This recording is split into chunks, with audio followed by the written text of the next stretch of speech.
Mucho gusto, Cruz Torres. Es un honor poder entrevistarlo en este momento. Me gustaría conocer algunos datos de su persona y de qué manera, por así decirlo, su carrera ha impactado sobre la población LGBT. Sí, bien, yo soy licenciado en psicología de la UCA y también tengo una maestría en ciencia política. Yo comienzo la militancia en derechos LGBT desde el año 2009 en el Ministerio de Diversidad Sexual de la Iglesia Anglicana de El Salvador. Luego de eso, en la década de 2010, tuve la oportunidad de estar en el ámbito gubernamental monitoreando y verificando la implementación de políticas en materia de derechos para la comunidad LGBTIQ y otro tipo de programas.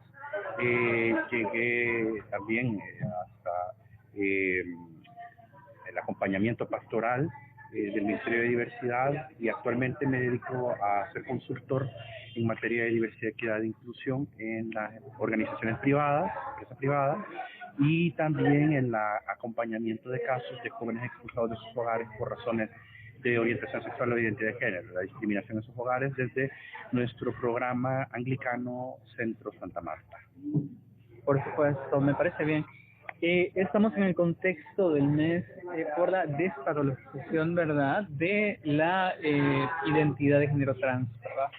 ¿Cuál es la importancia que tiene la reivindicación de los derechos de las personas LGBT y sobre todo las personas trans en este contexto? Me refiero, ¿cuál es el hecho histórico que acomete, ¿verdad? Lo que sucede es que históricamente todo lo que la cultura consideró inadecuado el siglo XIX sufre un proceso de patologización. El siglo XIX pretendía ser muy académico, muy formal.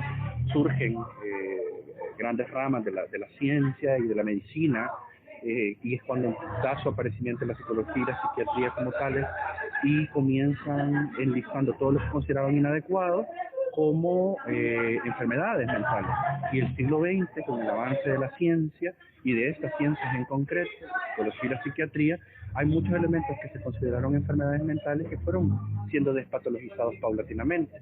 Y en el día de hoy estamos justamente en esta actividad conmemorando la despatologización de las personas trans, especialmente con la salida de los manuales de clasificación de enfermedades mentales del trastorno de la identidad sexual. Por supuesto, respecto al manual, ¿puede decirnos si evidentemente ha existido, digamos, un avance o, digamos, no es un avance concreto, considerando que existe un término que se define como una patología, que es la disforia de género? La disforia de género es entendida como esta disconformidad que existe entre el cuerpo y la identidad percibida de una persona. Técnicamente, las autoridades en materia de salud mental plantean que debo hacer ese diagnóstico para que la persona pueda tener acceso al tratamiento de terapia de reemplazo hormonal y de cirugía de reasignación sexual.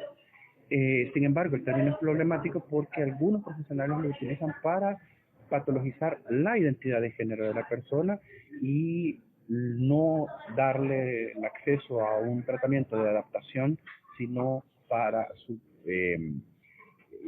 patologización o su enfermedad. Ese es el problema. El problema es que sigue apareciendo como un trastorno y no como una referencia. Usted como psicólogo nos puede indicar, digamos, cuáles son esos instrumentos que pueden calificar a una persona como disfórica de género. Es importante, digamos, porque hay muchas personas trans que probablemente pudieran haber afirmado que no se sienten tan mal consigo mismo, no se han sentido mal, sin embargo que, verdad, este término plantea un obstáculo. Necesitamos tener como los criterios clínicos, los ejes de trabajo, y para eso pasa por una evaluación con un profesional. Lo único que habría que identificar profesionales que estén efectivamente sensibilizados con la población, porque el riesgo, más allá de las herramientas que se pueden utilizar, es que herramientas podemos tener herramientas buenas, pero si la persona que la va a implementar no tiene la actitud adecuada, la va a ocupar para algo malo. Entonces, buscar primero formar a nuestros profesionales en El Salvador para lograr. Las últimas dos preguntas, escuela. La Constitución del país dice explícitamente que todos somos iguales ante la ley, ¿verdad? Sin distinción de sexo, evidentemente, el artículo 3. Nos puede comentar usted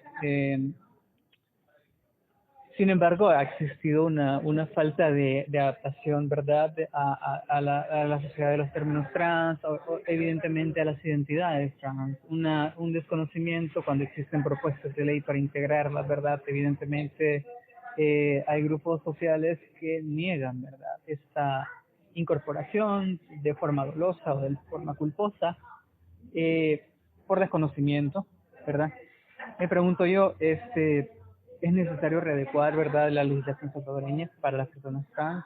Generar, ¿cuál es la importancia y cuál sería el efecto que se busca? Fíjate que me voy a remitir justamente a la resolución de la Sala de lo Constitucional en relación a ese tema. La Sala emitió ya una jurisprudencia al respecto que establece que el artículo 23, me parece, de la Ley del Nombre de la Persona Natural viola los derechos de las personas trans al no permitirles cambiarse el nombre conforme a su identidad de género, precisamente por generar esta disconformidad con la misma persona, generar elementos de exclusión y discriminación, quedar en evidencia Okay. en, eh, en ciertos servicios públicos. O sea, el efecto que va a tener es la mejora de la vida de las personas.